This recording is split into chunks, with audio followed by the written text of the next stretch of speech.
दूर दूर तक दिखाई नहीं देती। दिनेश जी, दिनेश आपने बिल्कुल सही कहा। मैं अनिल जी आपके पास आता हूं, फिर मैं आलोक जी के पास आऊंगा।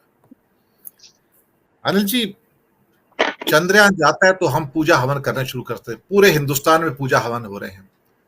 अरे भाई, पूजा हवन से चंद्रयान ऊपर नहीं जाएगा, वो विज्ञान से ऊपर जाएगा साहब। उसका पूजा हवन से कोई ताल्लुक नहीं है। अपने घर में करो जो पूजा पाठ करनी है। हम तो खुद कहते हैं आपकी जो भी आस्था रखो, हमें कोई आपत्ति नहीं है, कोई भी आपकी आस्था, लेकिन उसे घर तक सीमित रखो, या अपने मंदिर मस्जिद गुरुद्वारे चर्च तक सीमित रखो।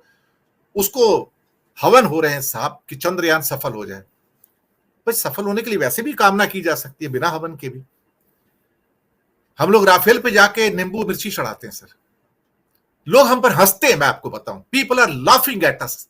वो बोलेंगे यार इनके पैसा तो आ गया इनके पास, और इन्होंने हमारा एयरक्राफ्ट भी खरीद लिया, पर मुझे लगता है कि they are still living in the middle age sir. मध्यकालीन युग में जी रहे हैं साहब ये। तो they laugh at us, ridiculous sir.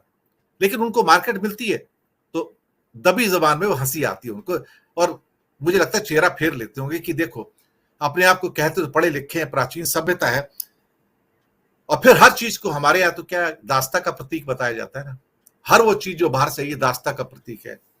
तो भाई फिर ये सारी चीजें छोड़ दो ना, क्या जरूरत है। टेक्नोलॉजी जो है वो दास्ता का ही प्रतीक है, बाहर से आई है ना, तो छोड़ दो उसको। लेकिन नहीं करेंगे साहब, ये वो नहीं करेंगे। लेकिन हम ऐसी ऐसी चीजें करके पूरी दुनिया में अपना मजाक जरूर बनवाते हैं, और वही अभी भी हो रहा है, क्योंकि हमने बुद्धि का त्याग कर दिया है और विज्ञान को हमने किनारे कर दिया है। जो बेसिकली जिस विज्ञान के सहारे हम जिंदा हैं, आज जो हमारा जीवन है, जिसके सहारे मैं आपसे बात कर पा रहा हूं, ये विज्ञान का चमत्कार है। इंटरनेट है, टेक्नोलॉजी है, लैपटॉप है, मोबाइल है, जिससे हम बात कर रहे हैं। ये मेरे पूजा पाठ से नहीं आया सर, ना ही मेरे वेदों से आया। मैं साफ सीधा बात करता हूं। मैं तो वेदों में कहीं नहीं लिखा कि लैपटॉप आएगा सर, लेकिन इनको हर चीज का सॉल्यूशन वहां मिल जाता है। तो भाई 2000 साल पहले चले जाओ ना, यहां की चीजों को उपभोग बंद कर दो, और जाओ 2000 साल पहले, जो करना करो आप। अनिल जैन जी,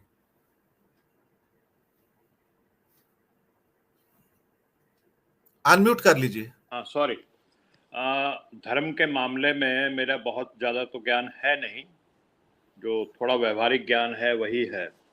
लेकिन जहाँ तक मैं समझता हूँ, धर्म क्या है कि मनुष्य को एक ईश्वर से जोड़ने की एक रास्ता है कि कैसे हम उस परम शक्ति से जुड़े, नंबर एक बात, और कैसे हमारा व्यवहार दूसरे मनुष्यों के साथ कैसा हो, समाज में कैसा हो। ये दो काम है धर्म के, जहाँ तक मैं समझता हूँ उसको। लेकिन जैसे एक एटम है, एटम की शक्ति को आप बिजली बनाने के लिए उपयोग कर सकते हो उसको, और एटम की शक्ति को आप विनाश के लिए भी उसका दुरुपयोग कर सकते हो। तो ऐसे जो धर्म की शक्ति है, शक्ति तो है वो अपने आप में, बहुत लोग मानते हैं, और धर्म के बिना वो नहीं रह सकते, उनका जीवन ही संभव नहीं है, समझ लीजिए। तो उस शक्ति का जो दुरुपयोग है, वो या तो ये जो पाखंडी बाबा है, ये धन कमाने के लिए और तमाम तरह के कुकर्म करने के लिए, ये पाखंडी बाबा, और जिनका हम अब क्या नाम लें, लेकिन आता रहता है, कोई कोई जेल में गिरफ्तार है, कोई पैरोल पे निकला हुआ है। तो ये सिर्फ मेटेरियलिस्टिक धन कमाना और दूसरे ऐशो आराम की चीजें करना, उसके लिए धर्म का उपयोग करते हैं। लेकिन उसको हम धर्म कैसे मान लें, वो धर्म नहीं है।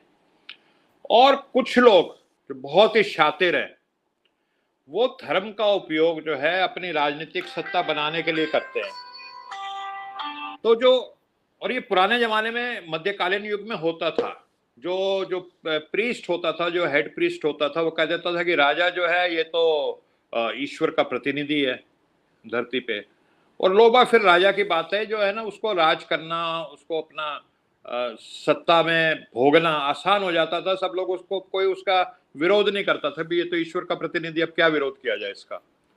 तो वो था एक समय में।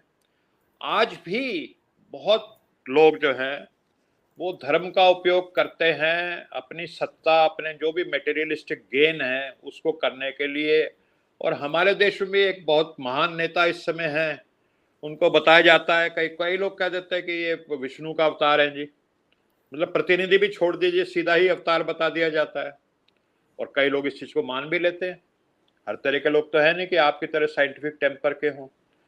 तो ये धर्म का जब दुरुपयोग होता है, और कहाँ कहाँ हो रहा है, हमारे पड़ोस में पाकिस्तान में हो रहा है, अफगानिस्तान में हो रहा है, ईरान में। अभी हमारा दुर्भाग्य है कि हमसे जो सटा हुआ इलाका है उसमें सबसे ज्यादा इसका दुरुपयोग हो रहा है। भाई आयतुल्लाह खुमैनी जो है उसकी सत्ता तो धर्म के नाम पे है ना ईरान में, और अफगानिस्तान भी बिल्कुल तालिबान जो भी करता है, जो महिलाओं के साथ अत्याचार हो रहे हैं और लोगों के साथ अत्याचार हो रहे हैं वो धर्म के नाम पे हो रहे हैं। सीरिया में ऐसा हो रहा है, क्या क्या है हम सब देखते हैं वीडियो को। तो धर्म को सिर्फ धर्म रहने दिया जाए और विज्ञान को विज्ञान माना जाए। अगर विज्ञान ना होती तो आज जो हैजा है, प्लेग है, स्मॉल पॉक्स है, पोलियो है, इसका उन्मूलन नहीं हो पाता अगर विज्ञान नहीं होता तो।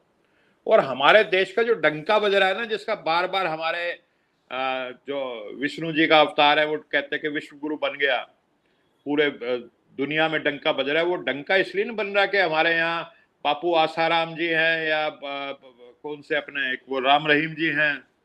डंका इसलिए बज रहा है कि हमारे देश के जो वैज्ञानिक, जो आईआईटी के पढ़े, जो एटॉमिक वैज्ञानिक, जो नासा में काम कर रहे हैं, जो हमारे यहाँ के डॉक्टर, जिन्होंने अमेरिका में और यूरोप के देशों में एक्स्ट्राऑर्डिनरी करके दिखाया है, वो विज्ञान, उस वैज्ञानिक क्षमता के दम पे हमारे देश की पूछ हो रही है कि ये सॉफ्टवेयर बनाता है। ये देश सॉफ्टवेयर का एक बहुत बड़ी ताकत है बनाने की, ये चंद्रयान भेज देता है, इसलिए हमारे देश का डंका बज रहा है। तो अब नेता के ऊपर बहुत कुछ निर्भर करता है। अलेक्जेंडर द ग्रेट कहता था कि भाई किसी फौज जो है, कोई फौज मान लीजिए शेरों की है और दूसरी तरफ फौज है गधों की, लेकिन गधों की फौज का नेता शेर है और शेरों की फौज का जो सेनापति है वो गधा है, तो कौन सी फौज जीतेगी? वो फौज जीतेगी जिसका सेनापति शेर है। और दुर्भाग्य से अब हम क्या कहें, हमारे नेता जो हैं वो उस तरह शेर की तरह है नहीं है, ये तो पब्लिक फैसला करती है। तो लीडर किस तरफ आपको लेके जाता है, किस गाइड की तरफ ले जाता है? गुरु नानक ने हमें कौन सा रास्ता दिखाया? स्वामी दयानंद सरस्वती ने जो पाखंड के खिलाफ एक बहुत बड़ी मुहिम चलाई और अपनी जान की कुर्बानी भी दे दी उस चक्कर में। तो हमें उन लोगों के रास्ते पे चल करके देश को महान बनाना है। और ये जो संविधान बना पिछले 70 साल में, दिनेश जी मैं मानता हूं कि पिछले 2000 साल में देश इतना मजबूत और तरक्की नहीं की जितने पिछले 70-80 साल में इस संविधान के दम पे हमारे देश ने मजबूती प्राप्त की है, खुशहाली प्राप्त की है। तो उसमें हमारे संविधान में भी लिखा है साइंटिफिक टेम्पर, तो उस तरफ ध्यान देना चाहिए। जी बिल्कुल आपने सही कहा। आलोक जी के पास आता हूं कि